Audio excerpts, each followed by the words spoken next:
Welcome दोस्तों, आज के इस लेक्चर में आपका स्वागत है। प्रीवियस लेक्चर में हमने हमारा जो डेफिनेट इंटीग्रल चैप्टर चालू है अप्लाइड मैथमेटिक्स का, तो उसमें से हमने दो प्रॉपर्टीज देखी थी। अभी हम थर्ड नंबर की प्रॉपर्टीज देखने वाले हैं। ठीक है, आपने अगर वो वीडियो नहीं देखे तो जरूर देख लीजिए, क्योंकि ये चैप्टर बहुत ही ज्यादा आसान है और उसका एक भी मार्क्स आपका नहीं जाना चाहिए, क्योंकि बहुत ही ज्यादा सिंपल है। हर एक स्टूडेंट को अच्छे से इसको समझ में आ जाएगा और सारे के जो सारे प्रॉब्लम जो सॉल्व करने की टेक्निक है वो सेम टू सेम है। ठीक है, तो इसमें ज्यादा आपको दिमाग लगाने की जरूरत नहीं है, सिर्फ कैलकुलेशन किस तरह से करने हैं, किस तरह से आपको स्टेप्स लेनी हो, सिर्फ समझ लीजिए। ठीक है, अगर आप चैनल पर नए तो चैनल को जरूर सब्सक्राइब कर दीजिए, क्योंकि नई आने वाली वीडियो को आपको नोटिफिकेशन मिलता रहेगा। एमएसबीटी से रिलेटेड आपको नोटिफिकेशन मिलेगा। आपके डिप्लोमा के बेस पर क्या क्या करियर है उसके उस पर और भी मैं वीडियो बनाऊंगा। ठीक है, तो जरूर जुड़े रहिए हमारे साथ। तो चलिए आज का हम लेक्चर शुरू करते हैं। तो देखिए, टाइप नंबर 3 हमारा problem based on integration of 0 to 2a f of x dx। अगर इस तरह से अगर फॉर्म रहेगा हमारा इंटीग्रल का, तो हम किस तरह से करेंगे। 0 to a मतलब यहाँ पर a है, तो यहाँ पर 2a है, तो इसके हाफ में हो जाएगा a f of x dx plus 0 to यहाँ पर भी उसका हाफ है 2a के a, फिर एफ ऑफ ये जो 2a माइनस एक्स dx। इस तरह की ये प्रॉपर्टी है, प्रॉपर्टी हम यहाँ पर यूज करने वाले हैं। ठीक है, तो चलिए देखते हैं अभी हम इसके बेस पर प्रॉब्लम्स अगर आप देखेंगे तो आपको अच्छे तरह से ये प्रॉपर्टी समझ में आ जाएगी। ठीक है, बहुत ज्यादा सिंपल है। तो देखिए, अभी हम इसे सॉल्व करेंगे तो हम यही प्रॉपर्टी यूज करेंगे जो हमने अभी आपको बताई है। ठीक है, तो यहाँ पर पहले मैं आई कंसिडर कर लेता हूँ। इसे let I equal to integration of 0 to π/2 log of sine x dx। ठीक है, और आपको एक चीज ध्यान में रखने की, अभी हम जो प्रॉपर्टी यूज कर रहे हैं तो जरूरी नहीं कि आप यही प्रॉपर्टी यूज करें। अगर हमने प्रीवियस प्रॉपर्टी देखी है 0 to a f of x dx के लिए, तो टाइप नंबर की 2 प्रॉपर्टी आपने यूज की, फिर भी आपका आंसर यही आएगा। ठीक है, तो आपको कंफ्यूजन बिल्कुल नहीं होना है कि आप कैसे पहचानेंगे कि किस प्रॉब्लम के लिए कौन सी प्रॉपर्टी यूज करनी है। ठीक है, आप कोई भी प्रॉपर्टी यूज कर सकते हैं, आपका आंसर सही आएगा। ठीक है, लेकिन ये अलग प्रॉपर्टी है थोड़ी, तो मैं आपको अलग तरीके से, आपको ये भी समझ में आना चाहिए, इसलिए मैं बता रहा हूँ। चाहे तो आप ये जो एग्जांपल है टाइप नंबर की 2 जो प्रॉपर्टी देखी है उस टाइप से भी आप सॉल्व कर सकते हैं। ठीक है, कोई दिक्कत नहीं होगी और ना कोई आंसर में चेंज आने वाला है। ठीक है, ठीक है, तो चलिए देखते हैं अभी इसका आंसर। सो देखिए, अभी हम प्रॉपर्टी यूज करेंगे टाइप नंबर 3 की। ठीक है, तो using integration of 0 to 2a f of x dx is equal to integration of 0 to a f of x dx plus integration of 0 to a f of 2a minus x dx। ये property हम यहाँ पर use करेंगे। तो देखिए, 1 number का क्या हो जाएगा, i इक्वल टू हो जाएगा इंटीग्रेशन ऑफ 0 to a। तो यहाँ पर 2a है, तो इसके हाफ में यहाँ पर ये, तो यहाँ पर π/2 है, तो π/2 के हाफ में मतलब π/2 को अगर हम 2 से डिवाइड करेंगे तो ये हो जाएगा 2 को 2 से डिवाइड मल्टीप्लाई हो जाएगा डिनोमिनेटर में, तो ये π/4 हो जाएगा इस तरह से। ठीक है, तो हम क्या करेंगे, 0 to a मतलब 0 to π/4 रहेगा हमारा इसके टू ए के हाफ में। ठीक है, तो ये इस तरह का फॉर्म था, तो इस तरह से हम इसे लिखेंगे 0 to a मतलब 0 to π/2 के हाफ में π/4 आ जाएगा। और ये एफ ऑफ एक्स मतलब log of sine x dx plus integration of 0 to a f of 2a मतलब क्या, ये जो होता है हमारा π/2 है ना, यहाँ पर ये 2a मतलब हमारा π/2 है, तो यहाँ पर π/2 माइनस एक्स मतलब सॉरी, यहाँ पर देखिए एफ ऑफ नहीं लिखेंगे हम। ठीक है, एफ ऑफ एक्स मतलब हमारा ये है साइन ऑफ लॉग एक्स, तो एक्स की जगह पर हम करेंगे 2a माइनस एक्स। तो यहाँ पर देखिए log of sign of 2a मतलब हमारा है π/2 माइनस एक्स, इस तरह से लिखना है आपको। ठीक है, ये जो वैल्यू होती है वो हमारी एक्स की वैल्यू होती है। यहाँ पर देखिए π/2 माइनस एक्स। अभी इसे हम थोड़ा सिंप्लीफाई कर सकते हैं, I equal to integration of 0 to π/4 log of sine x dx plus integration of 0 to a। तो यहाँ पर देखिए, यहाँ पर मैंने 0 to a कर दिया है, तो ये हमारा π/4 है। ठीक है, तो इस तरह से हमें थोड़ा ध्यान रखना चाहिए, यहाँ पर π/4 ही आएगा। ठीक है, क्योंकि ये यहाँ पर a है, लेकिन हमारे यहाँ पर ये क्या है, π/4 है। ठीक है, और ये log of sine π/2 minus x हो जाएगा हमारा cos x। ठीक है, π/2 माइनस एक्स होता है cos x, sine π/2 minus x cos x हो जाएगा हमारा, और dx। तो यहाँ पर देखिए 0 to π/4 0 to π/4 दोनों की लिमिट सेम है, तो मैं क्या करता हूँ एक सिंगल लिमिट में इनको लिख देता हूँ इंटीग्रेशन की। तो 0 to π/4 लॉग ऑफ, ये ब्रैकेट में लिख देता हूँ, लॉग ऑफ साइन एक्स, फिर बीच में sine a plus log of cos x, फिर ब्रैकेट कंप्लीट करेंगे और dx। ठीक है, एक के साथ मैंने दोनों इंटीग्रल को अंदर कर लिया है कि ब्रैकेट के अंदर। तो यहाँ पर ये देखिए i equal to 0 to π/4 in bracket log of sine x plus log of cos x। तो अगर हम इस तरह का फार्मूला यहाँ पर यूज करेंगे, log m plus log n is equal to log of m upon n. ठीक है, इस तरह से धीरे। तो यहाँ पर साइन एक्स अपॉन यम की वैल्यू हमारी साइन एक्स है और यम यन की वैल्यू हमारी cos x है। तो यहाँ पर sine x upon cos x हो जाएगा, sine x upon, sorry upon नहीं होता यहाँ पर। ठीक है, इस तरह से प्लस अगर साइन होता है, अगर माइनस होगा तो डिवाइड में करते हैं, तो प्लस होगा तो इस तरह से हो जाएगा लॉग यम यन। तो यहाँ पर log of sine x into cos x हो जाएगा और ये dx। ठीक है, अभी देखिए यहाँ पर i equal to 0 to π/4 log of, यहाँ पर देखिए साइन एक्स cos x। तो अगर मैंने इस तरह से लिख दिया 2 sin x cos x, 2 से मल्टीप्लाई कर देता हूँ और यहाँ पर इसके डिनोमिनेटर में भी 2 लिख देता हूँ। मतलब क्या होगा, कोई साइन चेंज नहीं होगा, मतलब हमारा जो इक्वेशन उसमें कोई चेंज नहीं आएगा क्योंकि 2 से मल्टीप्लाई किया, डिवाइड किया और ये dx। ठीक है, इस तरह से हो जाएगा हमारा। मैंने इस तरह से क्यों किया, क्योंकि 2 sin थीटा cos थीटा का फार्मूला हमारे पास होता है। ठीक है, तो ये देखिए i इक्वल टू हो जाएगा, i equal to integration of 0 to π/4 फिर log of 2 sin x cos x होता है हमारा sin 2x का फार्मूला है हमारा 2 sin x cos x और ये डिनोमिनेटर में 2 और ये dx। फिर देखिए यहाँ पर i equal to integration of 0 to π/4। तो यहाँ पर मैं इस तरह से लिख सकता हूँ इसे, log of sine 2x log of sine 2x minus log of 2 dx। कौन सा फार्मूला यूज किया मैंने यहाँ पर, log m upon n is equal to log m minus log n, इस तरह का। ठीक है, इस तरह प्लस होगा तो यहाँ पर मल्टीप्लाई होता है, यहाँ पर अगर माइनस साइन है log m minus log n, तो यहाँ पर m अपॉन n होता है। तो इस तरह से मैंने इसका एक्सपेंशन कर दिया। इसे आगे देखिए किस तरह से करेंगे, तो अभी मैं सेपरेट इंटीग्रल अप्लाई कर देता हूँ, यहाँ पर ब्रैकेट ओपन कर देता हूँ। तो ये हो जाएगा i equal to 0 to π/4 log of sine 2x log of sine 2x dx minus integration of 0 to π/4 log of 2 dx। ठीक है, तो यहाँ पर हम क्या करेंगे, या इस तरह से कर दे। देखो यहाँ पर आप कि log 2 यहाँ पर तो x की कोई टर्म ही नहीं है, मतलब ये कांस्टेंट है। तो हम क्या करेंगे, देखिए यहाँ पर log 2 को मैं इंटीग्रल के पहले लिख देता हूँ क्योंकि ये कांस्टेंट है, कॉमन निकालेंगे इसे। तो ये log 2 इंटीग्रेशन ऑफ 0 to π/4 और ये dx, इस तरह से हमें लिख देंगे।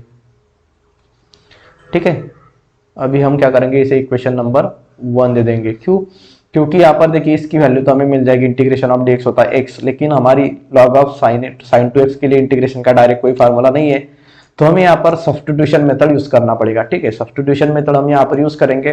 तो मैं क्या कर लेता हूँ, अभी ये रफ कर देता हूँ और फिर यहाँ पर ये जो इक्वेशन नंबर 1 है ऊपर लिख दूंगा मैं और फिर उसे हम सॉल्व करेंगे। ठीक है, तो यहाँ पर देखिए मैंने equation number 1 as it is लिख दिया हमारा। ठीक है, तो अभी हमें log ऑफ साइन 2x के लिए कोई फार्मूला नहीं है, तो हम क्या करेंगे, सब्स्टिट्यूशन मेथड यहाँ पर हमें यूज करना पड़ेगा। तो किसको सब्स्टिट्यूट करेंगे हम, तो यहाँ पर मैं जो 2x दिख रहा है इसे हम t कंसिडर करेंगे। ठीक है, so put 2x is equal to t, फिर अभी हम इसे डिफरेंशिएट करेंगे विथ रिस्पेक्ट टू x। तो यहाँ पर क्या हो जाएगा, ये 2 इंटीग्रेशन ऑफ x हो जाएगा, डेरिवेटिव ऑफ 1 x हो जाएगा 1, तो 2 मल्टीप्लाई बाय 1 हो जाएगा और यहाँ पर ये dt अपॉन dx बचेगा। तो dx को मैं इस तरफ शिफ्ट कर दूंगा, तो ये 2 dx इज इक्वल टू बचेगा dt और मैं dx की वैल्यू अगर निकालूंगा तो 2 यहाँ पर डिनोमिनेटर में आ जाएगा dt/2। तो dx की जगह पर हम क्या पुट करेंगे, यहाँ पर जो dx दिख रहा है उसकी जगह पर dt/2 और 2x की जगह पर t पुट करेंगे। ठीक है, तो देखिए हमारा इक्वेशन 1 क्या हो जाएगा। सो यहाँ पर लिखता हूँ मैं, इक्वेशन 1 बिकम्स, क्या हो जाएगा equation 1, i equal to integration of 0 to π/4 log of, और यहाँ पर देखिए मैंने आपको बताया था कि अगर सब्स्टिट्यूशन मेथड करेंगे तो हमें यहाँ पर जो लिमिट्स होती है वो लिमिट्स भी चेंज हो जाएगी। ये लिमिट्स हमारी 0 to π/4 x के लिए, लेकिन t के लिए हमें लिमिट्स फाइंड आउट करनी पड़ेगी। तो यहाँ पर देखिए, तो किस तरह से फाइंड आउट करेंगे लिमिट्स, तो जिसे हमने t कंसिडर किया, यहाँ पर देखिए तो ये 2x है, तो यहाँ पर पहले x की वैल्यू हम क्या करेंगे, लोअर लिमिट है 0, तो यहाँ पर x की वैल्यू 0 पुट करेंगे तो t की वैल्यू हमें मिल जाएगी। So therefore is equal to t, तो t is equal to 2 multiply by 0, t की वैल्यू हो जाएगी हमारी 0। इसी तरह से देखिए अपर लिमिट है π/4, तो यहाँ पर में 2x is equal to t है, तो यहाँ पर 2 मल्टीप्लाई बाय x की जगह पर π/4 पुट करेंगे और ये इज इक्वल टू हो जाएगा t। तो t की वैल्यू क्या आ जाएगी हमारे, t इज इक्वल टू 2 1 जा 2 2 2 जा 4, मतलब π/2 वैल्यू हमारी यहाँ पर आ जाएगी, तो ये π/2 आ जाएगा। ठीक है, अभी हम ये इक्वेशन 1 में पुट करेंगे। सो इक्वेशन 1 बिकम्स, आपको हमेशा ध्यान में रखना है कि जब भी सब्स्टिट्यूशन मेथड यूज करेंगे तो लिमिट्स भी आपकी इस तरह से आपको फाइंड आउट करनी पड़ेगी, जिससे t कंसिडर किया उस इक्वेशन में आप x की वैल्यू पुट कीजिए और फिर आपको लोअर अपर लिमिट दोनों मिल जाएगी। इक्वेशन हो जाएगा i इक्वल टू 0 to π/2 आ जाएगा यहाँ पर। ठीक है, 0 to π/2, फिर यहाँ पर हो जाएगा log ऑफ, तो साइन 2x है, तो यहाँ पर 2x की जगह पर हम क्या पुट करेंगे, t, तो यहाँ पर साइन t हो जाएगा। और यहाँ पर देखिए dx की जगह पर dt/2 प्लस फिर log 2। इस सेकंड इक्वेशन में हम कुछ भी पुट नहीं करेंगे क्योंकि हमारे पास इसका डायरेक्ट सॉल्यूशन निकल सकता है, इसका इंटीग्रेशन का फार्मूला है हमारे पास।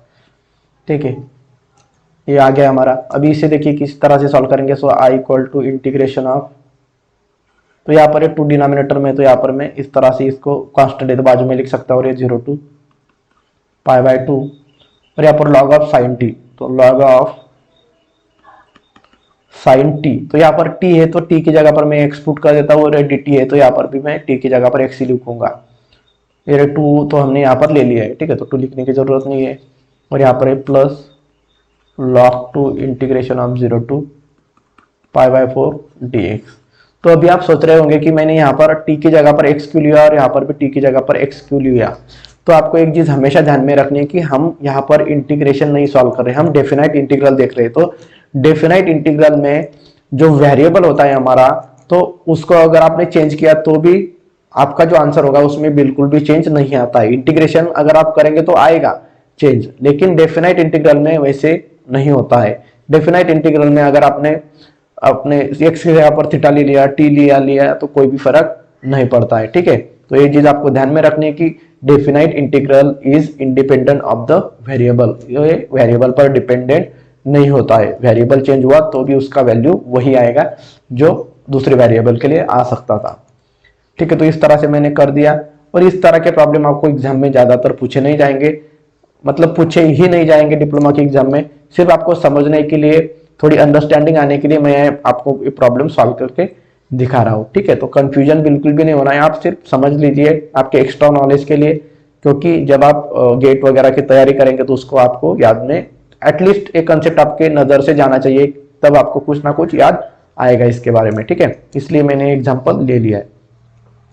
सो यहाँ पर i इक्वल टू 1/2, तो integration of 0 to π/2 log sin x dx, तो ये जो वैल्यू है हमारी, ये i की वैल्यू थी। ठीक है, 0 to π/2 log of sin x dx, तो यहाँ पर मैं इसकी जगह पर i पुट कर देता हूँ, और ये प्लस यहाँ पर मल्टीप्लाई भी कर सकते इस तरह से, और ये log 2 और यहाँ पर 0 to π/4 x, तो यहाँ पर x हो जाएगा इसकी वैल्यू, और ये 0 to π/4 इसकी आ जाएगी लिमिट्स। तो अभी मैं क्या करता हूँ, जो 1/2 मल्टीप्लाई बाय i हो जाएगा i/2, तो i/2 को मैं अगर इस तरफ शिफ्ट करूंगा तो माइनस i/2 हो जाएगा, और यहाँ पर बचेगा log 2, और ब्रैकेट में ए लिमिट्स पुट कर देंगे, तो x की पहली 5/4 पुट करेंगे और फिर बाद में 0 पुट करेंगे। सो i माइनस i/2, तो इसकी वैल्यू आएगी आपकी i/2 ही आएगा इसका आंसर। ठीक है, इस तरफ लिख दूंगा मैं। देखिए यहाँ पर तो ये आई में से i/2 गया, तो एक में से हाफ गया तो हाफ ही बचेगा, मतलब i/2 ही बचेगा। और यहाँ पर देखिए फिर log 2, तो π/4 माइनस 0 π/4 ही आएगा। तो यहाँ पर मैं शुरुआत में π/4 मल्टीप्लाई बाय log 2 इस तरह से हम लिख सकते। और यहाँ पर i इक्वल टू, आई की वैल्यू चाहिए, डिनोमिनेटर में 2 है तो यहाँ पर मैं मल्टीप्लाई में लाऊंगा तो ये 2π/4 log 2 हो जाएगा। और ये देखिए 2 1 2 2 2 4 हो जाएगा इस तरह से। तो i इक्वल टू π/2 और ये log 2, इस तरह से हमारा ये फाइनल आंसर आ जाएगा। ठीक है, तो चलिए अभी हम नेक्स्ट प्रॉपर्टी देखते हैं। और यहाँ पर देखिए, यहाँ पर log m minus M formula हमने यूज किया था इस तरह से, log m minus log n is equal to log m upon n। तो यहाँ पर हमारी बीच में माइनस साइन है, तो यहाँ पर भी माइनस साइन चाहिए थे। ठीक है, तो यहाँ पर मैं लिखते टाइम में भूल गया यहाँ पर, तो ये माइनस ही रहेगा बीच में। ठीक है, कोई बदलाव नहीं है, सिर्फ यहाँ पर माइनस माइनस साइन रहेगा बीच बीच में। तो यहाँ पर ये माइनस आ जाएगा, यहाँ पर भी ये माइनस वैल्यू आएगी, और यहाँ पर भी माइनस वैल्यू आ जाएगी, ये भी माइनस रहेगा और ये भी हमारा माइनस ही रहेगा। ठीक है, तो ये i equal to minus π/2 log 2 ही वैल्यू इसकी रहेगी। तो देखिए हमारा अभी टाइप नंबर 4 है, हमारी टाइप नंबर की 4 प्रॉपर्टी है। देखिए problem based on -a to a f(x) dx। अगर इस तरह से लिमिट्स रहेंगी, यहाँ पर माइनस साइन है और ऊपर प्लस साइन है। ठीक है, और लिमिट सेम ही, ए वैल्यू दोनों सेम रहेगी, मतलब -2 2 -3 3 इस तरह की वैल्यू रहेगी। इज इक्वल टू हो जाएगा फिर हमारा 2 0 to a f(x) dx। कब? जब फंक्शन हमारा इवन रहेगा, जो गिवन फंक्शन है इवन। और अगर ऑड फंक्शन लगा, फॉर ऑड फंक्शन, तो ये यहाँ पर इसकी वैल्यू हम 0 पुट करेंगे। ठीक है, तो आपको अभी मैं आपको एग्जांपल बताता हूँ, उसमें आपको समझ में आ जाएगा। इवन ऑड फंक्शन में फंक्शन चैप्टर में भी देखा था। ठीक है, अब अगर आपको कोई इसके बारे में पता नहीं है तो भी कोई दिक्कत की बात नहीं, मैं आपको फिर से यहाँ पर समझाऊंगा। ठीक है, तो इवन फंक्शन और ऑड फंक्शन भी आपको यहाँ पर समझ में आ जाएगा। और ये इस तरह से, अगर हमारा फंक्शन ऑड रहा तो इसकी वैल्यू हम 0 पुट करेंगे डायरेक्ट, और अगर इवन फंक्शन रहा तो इसकी वैल्यू हम 2 0 to f(x) dx इस तरह के फॉर्म में लिखेंगे। ठीक है, चलिए एग्जांपल देखते हैं। तो चलिए हम एग्जांपल नंबर 1 देखेंगे। एग्जांपल नंबर 1 है हमारा evaluate -1 to 1 x² upon 1 plus x² dx।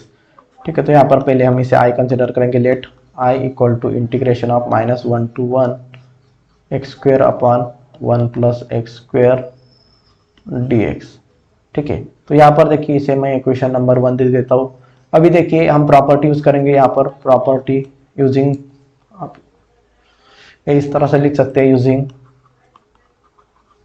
Integration of -a to a f(x) dx is equal to integration of 0 to a to f(x) dx, और इसकी वैल्यू 0 रहेगी अगर ये इवन फंक्शन के लिए है और ये ऑड फंक्शन के लिए है। तो अभी हमें चेक करना पड़ेगा कि ये जो इक्वेशन 1 है वो इवन है कि ऑड है। तो फंक्शन हमारा देखिए यहाँ पर कौन सा है, तो यहाँ पर फंक्शन है हमारा x² अपॉन 1 प्लस x², इसको ऑड है कि इवन है चेक करेंगे। सो यहाँ पर x² अपॉन 1 प्लस x² है यहाँ पर। ठीक है, तो यहाँ पर मैं पुट करूंगा x की वैल्यू -x पुट करते हैं हम। ठीक है, तब हमें पता चलता कि x की वैल्यू इवन है कि ऑड है। तो यहाँ पर मैं x की जगह पर -x पुट करूंगा। तो यहाँ पर देखिए हमारा ये f(x) है, f(x) इज इक्वल टू, तो यहाँ पर देखिए f(x) is equal to, x की जगह पर -1 पुट करूंगा मैं, put x is equal to -x। तो यहाँ पर ये हो जाएगा -x ब्रैकेट स्क्वायर, और यहाँ पर 1 प्लस -x ब्रैकेट स्क्वायर। तो यहाँ पर देखिए -x का स्क्वायर हो जाएगा प्लस x², और यहाँ पर 1 प्लस -x का स्क्वायर प्लस x²।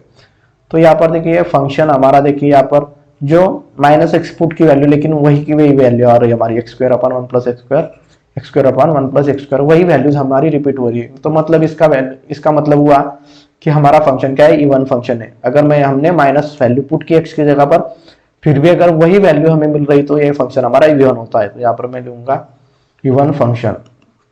तो अगर फंक्शन इवन है तो इसकी वैल्यू हम इस तरह से ये पहला वाला लिख देंगे। तो यहाँ पर देखिए हो जाएगा i equal to 0 to a, तो a की वैल्यू हमारी 1 है, तो यहाँ पर इंटीग्रेशन ऑफ 0 to 1 फिर f(x) dx। तो f(x) हमारा है x² अपॉन 1 प्लस x² और dx। ठीक है, इस तरह के फॉर्म में आ गया। तो यहाँ पर देखिए i equal to integration of 0 to 1, तो यहाँ पर मैं x², यहाँ पर ये 1 ऐड कर देता हूँ और यहाँ पर माइनस कर देता हूँ 1। तो एक बार ऐड किया, 1 बार माइनस किया तो कोई फर्क नहीं पड़ेगा, और यहाँ पर 1 प्लस x² है हमारा यहाँ पर, और ये dx। तो यहाँ पर देखिए आई इज इक्वल टू हो जाएगा 0 to 1, ब्रैकेट के अंदर लिखता हूँ ये 1 प्लस एक्स स्क्वायर के लिए डिनोमिनेटर अलग कर देता हूँ मैं, यहाँ पर 1 प्लस एक्स स्क्वायर और यहाँ पर बीच में minus 1 upon 1 plus x square. इस तरह से डिनोमिनेटर मैंने सेपरेट कर दिए और यहाँ पर dx आ जाएगा। तो यहाँ पर 1 plus x square 1 plus x square cancel हो जाएगा। सो आई इज इक्वल टू बचेगा यहाँ पर 0 to 1, यहाँ पे कुछ नहीं मतलब 1 और dx और यहाँ पर माइनस साइन, फिर integration of 0 to 1 1 upon 1 plus x square dx। इस तरह से मैंने सेपरेट इंटीग्रल भी साथ में अप्लाई कर दिया। सो आई इज इक्वल टू 1 का इंटीग्रेशन होता है x, तो यहाँ पर x 0 to 1 माइनस और यहाँ पर देखिए 1 अपॉन 1 प्लस एक्स स्क्वायर, तो हो जाएगा हमारा tan inverse of x upon a। तो x अपॉन a मतलब x और a की वैल्यू 1 है, तो यहाँ पर x आ जाएगा इस तरह से। और यहाँ पर लिमिट है हमारी 0 से 1 तक, तो ये i इक्वल टू हो जाएगा x की वैल्यू पहले 1 फिर 0 पुट करेंगे माइनस यहाँ पर भी वैसे ही करेंगे tan inverse of 1 minus tan inverse of 0, bracket complete. So यहाँ पर i is equal to 1 minus 0 हो जाएगा 1 माइनस tan इनवर्स ऑफ 1 क्या हो जाएगा हमारा पाई बाय 4 और tan इनवर्स ऑफ 0 की वैल्यू हमारी 0 ही होती है, तो यहाँ पर 1 माइनस पाई बाय 4 आ जाएगा। तो यहाँ पर इस तरह से वैल्यू आ जाएगी। और यहाँ पर देखिए हमारा यहाँ पर 2 है, तो हमने यहाँ पर 2 नहीं लिखा था इस तरह से, ठीक है, ये 2 हमने नहीं लिखा था, ठीक है, तो आपने लास्ट में लिख दिया तो भी कोई प्रॉब्लम नहीं होगा। तो इस तरह से आप 2 आपको समझने के लिए यहीं पर लिख दूंगा मैं, ठीक है, ये 2 और यहाँ पर भी ये 2 रहेगा बाहर और यहाँ पर भी ये 2 रहेगा बाहर।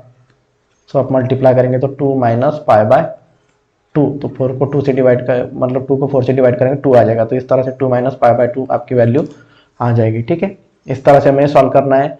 अभी मैं आपको हमने वन फंक्शन का एग्जांपल देख लिया, अभी हम ऑड फंक्शन का एक एग्जांपल देख लेते हैं। चलिए अभी हम एग्जांपल नंबर 3 देखेंगे। एग्जांपल नंबर 3 हमारा evaluate integration of -1 to 1 x plus x square upon 1 plus x square dx। तो यहाँ पर हम इसे i कंसिडर करेंगे। Let i equal to integration of -1 to 1 x plus x square upon 1 plus x square dx। तो यहाँ पर हम पहले क्या कर देंगे, जो डिनोमिनेटर है डिनोमिनेटर सेपरेट कर देंगे। तो यहाँ पर हो जाएगा i इक्वल टू -1 to 1 और यहाँ पर ये हो जाएगा x upon 1 plus x square और फिर plus x square upon 1 plus x square और ये dx। इस तरह से हमने डिनोमिनेटर सेपरेट कर दिए। अभी हम क्या करेंगे, सेपरेट इंटीग्रल भी साथ में अप्लाई कर देंगे। तो ये i equal to -1 to 1 x upon 1 plus x square dx plus -1 to 1 x square upon 1 plus x square dx। इस तरह से वैल्यू हमारी हो जाएगी। तो अभी देखिए यहाँ पर -1 to 1 तो हमारा ये फार्मूला है, यहाँ पर इस इक्वेशन नंबर 1 दे दो इनको हमें। और यहाँ पर देखिए 0 to हम प्रॉपर्टी यहाँ पर यूज करेंगे। देखिए ये property using integration of -a to a f of x dx is equal to यहाँ पर वैल्यू होती है 2 integration of 0 to a f of x dx। कब, जब हमारा फंक्शन इवन होगा और अगर इसकी वैल्यू अगर हमारी ऑड होगी तो यहाँ पर 0 आ जाएगा डायरेक्ट आंसर, ठीक है, इवन सॉरी यहाँ पर ऑड हो जाएगा। अगर हमारा फंक्शन ऑड रहेगा तो इसकी वैल्यू हम 0 पुट करेंगे। तो यहाँ पर हमारे दो फंक्शन है, दोनों फंक्शन के लिए हम चेक करेंगे कौन सा इवन है कौन सा ऑड है। तो पहला फंक्शन है हमारा f of x is equal to x upon 1 plus x square. ये फंक्शन मैंने यहाँ पर लिख दिया है, ठीक है। अभी हम क्या करेंगे, x की जगह पर -x पुट करेंगे। तो f ऑफ -x, यहाँ पर x की जगह पर -x पुट करेंगे तो यहाँ पर हो जाएगा -x upon 1 plus -x bracket square. तो यहाँ पर is equal to -x upon 1 plus -x upon, यहाँ आगे ही लिख देता हूँ इसके -x अपॉन 1 प्लस -x का स्क्वायर हो जाएगा एक्स स्क्वायर। तो यहाँ पर देखिए हमारा function x upon 1 plus x square था, लेकिन यहाँ पर -x upon 1 plus x square आ गया। मतलब हमारा फंक्शन ये क्या हो गया है, ऑड फंक्शन है। ऑड फंक्शन मतलब ये जो फंक्शन है इसकी जगह पर हमें वैल्यू पुट करनी पड़ेगी 0, ठीक है। ये फंक्शन पहला ऑड आ गया। अभी दूसरा चेक करेंगे हम, सेकंड फंक्शन। तो यहाँ पर मैं लिख देता हूँ हमारा एफ ऑफ एक्स है हमारा, अभी हम एफ ऑफ एक्स हमारा x square upon 1 plus x square है, x square upon 1 plus x square हमारा इस तरह से फंक्शन है। तो अगर मैं x की जगह पर माइनस एक्स पुट करता हूँ यहाँ पर, तो ये हो जाएगा minus x bracket square upon 1 plus minus x bracket square. तो माइनस एक्स ब्रैकेट स्क्वायर हो जाएगा प्लस एक्स स्क्वायर, और यहाँ पर प्लस माइनस एक्स स्क्वायर हो जाएगा प्लस एक्स स्क्वायर। ठीक है, तो यहाँ पर देखिए हमारा x की वैल्यू हमने माइनस एक्स पुट करी, लेकिन यही वैल्यू हमारी आंसर में भी मिली। इसका मतलब है कि यह फंक्शन जो हमारा ये इवन फंक्शन है। ठीक है, इवन फंक्शन। तो यहाँ पर देखिए हमारा equation one becomes, equation one क्या हो जाएगा, equation one becomes, equation one देखिए क्या हो जाएगा, i इक्वल टू -1 to 1 है। तो यहाँ पर देखिए अब फंक्शन हमारा ऑड फंक्शन था, तो इसकी वैल्यू क्या आ जाएगी हमारी 0 आ जाएगी। तो यहाँ पर मैं पुट कर देता हूँ 0, फिर देखिए प्लस,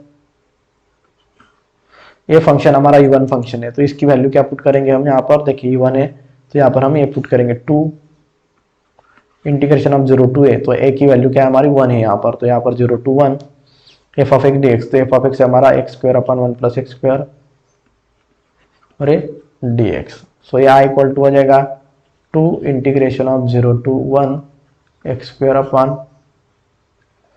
1 प्लस एक्स स्क्वायर, 0 में ऐड कर देंगे तो 0 तो निकल ही जाएगा हमारा। ठीक है, अभी हम यहाँ पर देखिए इसे सॉल्व करेंगे, किस तरह सॉल्व करेंगे। अभी हमारा इक्वेशन नंबर हमने एग्जांपल 1 देखा था इस टाइप का, इसका प्रीवियस एग्जांपल वही टाइप का ये एग्जांपल है। ठीक है, तो ये i इज इक्वल टू आ जाएगा 2 इंटीग्रेशन ऑफ 0 to 1, यहाँ पर एक्स स्क्वायर है और यहाँ पर 1 प्लस एक्स स्क्वायर है, तो हम यहाँ पर भी 1 प्लस एक्स स्क्वायर कर देंगे, यहाँ पर प्लस, यहाँ पर 1 ऐड कर दिया, यहाँ पर सब्ट्रैक्ट कर दिए मैंने। ठीक है, इस तरह की आपको एडजस्टमेंट करनी है इस तरह के फॉर्म में, और यहाँ पर फिर 1 plus x square D x. ठीक है, इस तरह का एग्जाम्पल आप एक्चुअल डिवीजन से भी सॉल्व कर सकते हैं, जैसे मैंने आपको बताया था प्रीवियस लेक्चर्स में। तो यहाँ पर देखिए i इक्वल टू, अभी हम डिनोमिनेटर सेपरेट कर देंगे, तो ये हो जाएगा 2 इंटीग्रेशन ऑफ 0 to 1, तो यहाँ पर डिनोमिनेटर सेपरेट हो जाएगा, तो ये 1 plus x square upon 1 plus x square, और ये -1 upon 1 plus x square bracket complete हो रहे डी एक्स, इस तरह से ये हो जाएगा। सो ये हो जाएगा i equal to 2 integration of 0 to 1, यहाँ पर 1 plus x square 1 plus x square cancel हो जाएगा, यहाँ पर बचेगा 1 -1 अपॉन 1 प्लस एक्स स्क्वायर, और यहाँ पर डी एक्स। तो यहाँ पर देखिए यहाँ पर मैं आंसर लिखूंगा यहाँ पर इस साइड में। सो ये हो जाएगा i equal to 2 in bracket, तो यहाँ पर मैं सेपरेट इंटीग्रेशन नहीं अप्लाई करता हूँ, यहाँ पर डायरेक्ट ही आंसर निकाल लेता हूँ। तो 1 का इंटीग्रेशन हो जाएगा x, तो यहाँ पर ये हो जाएगा x, और ये लिमिट से 0 to 1। इसी तरह से -1 अपॉन 1 प्लस एक्स स्क्वायर का इंटीग्रेशन होता है हमारा tan इनवर्स x, तो यहाँ पर tan इनवर्स ऑफ x, और यहाँ पर इसकी लिमिट्स में यहाँ पर पुट कर देता हूँ 0 to 1, और ये इस तरह से। ठीक है, तो ये हो जाएगा i equal to 2 in bracket, तो यहाँ पर ये लिमिट्स पुट करेंगे तो ये 1 माइनस 0 हो जाएगा, और यहाँ पर माइनस, और इसकी लिमिट्स पुट करेंगे तो ये tan inverse 1 minus tan inverse 0 bracket complete, ये tan इनवर्स 1, और यहाँ पर ये tan इनवर्स 0 है। सो ये हो जाएगा i equal to 2 in bracket 1 minus 0 हो जाएगा 1, इसी तरह से माइनस, और यहाँ पर tan इनवर्स 1 की वैल्यू होता है हमारी π/4, और यहाँ पर माइनस tan इनवर्स 0 की वैल्यू होगी 0। तो ये हो जाएगा i equal to 2 in bracket, ये 1 माइनस ब्रैकेट ओपन करेंगे तो ये माइनस π/4 हो जाएगा, और ये -0 है तो 0 लिखने की कोई ज़रूरत नहीं है। सो अगर 2 से 1 को मल्टीप्लाई करेंगे तो 2, और माइनस π/4 को 2 से मल्टीप्लाई करेंगे तो ये π/2 आ जाएगा। तो इस तरह से हमारा फाइनल आंसर आ जाएगा। ठीक है, तो आज हमारा ये चैप्टर है, हमारा चैप्टर नंबर 5 खत्म हो गया है। कल के लेक्चर में हम नेक्स्ट चैप्टर शुरू करेंगे, एप्लीकेशन ऑफ डेफिनेट इंटीग्रल। तो मिलते हैं कल के लेक्चर में, तब तक टेक केयर, बाय बाय।